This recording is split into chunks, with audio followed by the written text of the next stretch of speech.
Peace be with you, my dear brothers and sisters, and God bless you abundantly.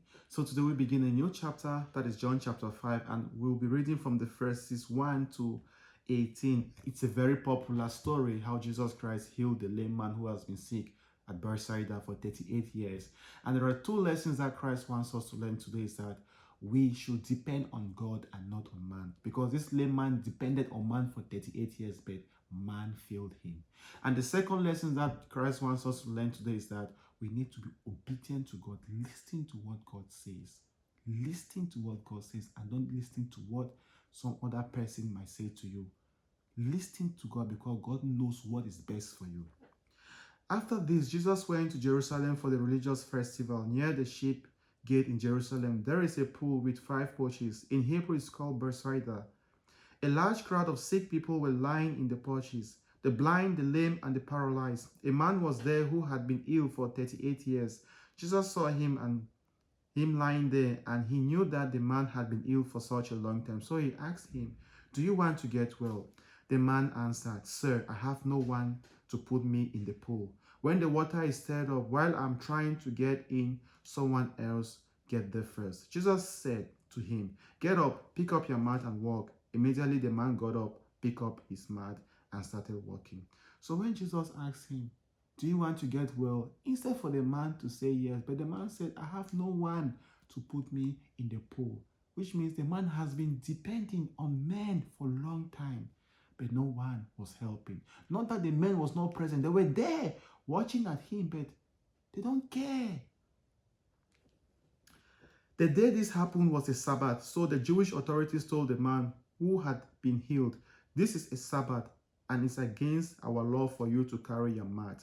My dear brothers and sisters, it means what?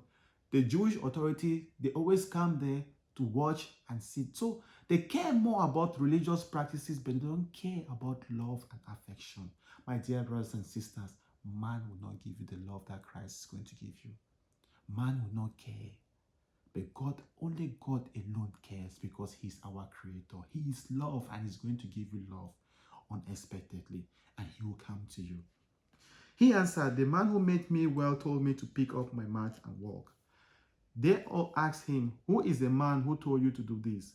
But the man who had been healed did not know who Jesus was, for there was a crowd in that place, and Jesus had slipped away. Afterwards, Jesus found him in the temple and said, "Listen, you are well now, so stop sinning, or something else may happen to you." Then the man left and told the Jewish authorities that it was Jesus who had healed him. So they began to persecute Jesus because he had done this healing on the Sabbath. Jesus answered them, "My Father is always working, and I too must work." This is a saying that made the Jewish authority all the more determined to kill him. Not only had he broken the Sabbath law, but he had said that God was his own Father, and in this way he had made himself equal with God. So my dear brothers and sisters, the first lesson is that we should not depend on people. This man depended on people and it failed. And the second lesson is that we have to be obedient. When Jesus Christ told him to pick up his mat, he was obedient and picked up his mat and went, because he saw that man could not help him, but God helped him.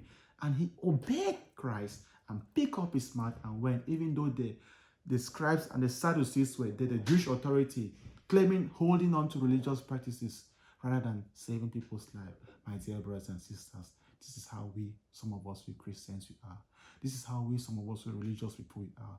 We care more about religious practices to show to the public that we are holy, to show to the public that we know the law, but we don't want to show love to people. We don't want to show affection to people. My dear brothers and sisters, how long are you going to be like that? How long are you going to treat people like that? My dear friends, let us learn today that we should trust God and not man. And we need to be obedient to God. My dear brothers and sisters, Christ has given you the word. Study your Bible so that you shall not be deceived. Study your Bible so that you should know the right, because we are all children of God. That is our identity. But when you don't study your Bible, you shall be limited. My dear brothers and sisters, ignorance is a bad thing. May God bless you and have a beautiful day.